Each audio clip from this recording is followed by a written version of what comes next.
ભરૂચમાં પેટ્રોલ ડીઝલના સપ્લાયમાં 50% ઘટાડાની અફવા વચ્ચે પેટ્રોલ પંપ ઉપર પેટ્રોલ ભરવા વાહનોની લાંબી કતારો જોવા મળી હતી।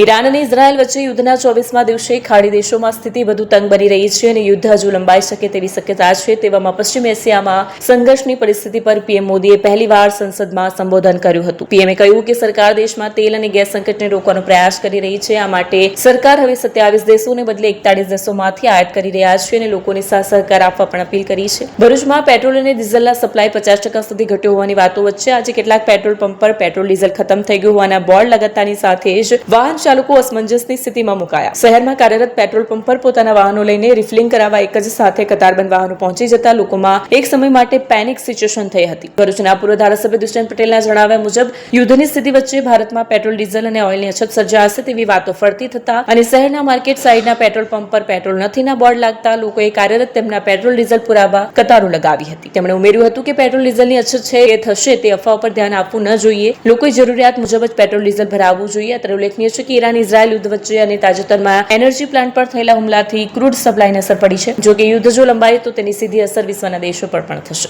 ઈરાન, ઇઝરાયલ અને યુએસએ ના યુદ્ધ જે થઈ રહ્યું છે અને વિશ્વમાં ઘણી બધી જગ્યાએ પણ આવા બનાવ બન્યા છે, ત્યારે ભારતમાં પેટ્રોલ, ડીઝલ, ઓઇલની અછત સર્જાશે એવા જે વાતો વહેતી થઈ છે એ તદ્દન ખોટી છે। ભરૂચની અંદર જે મારા પેટ્રોલ પંપ પર આજે સવારથી ખૂબ મોટી ભીડ છે।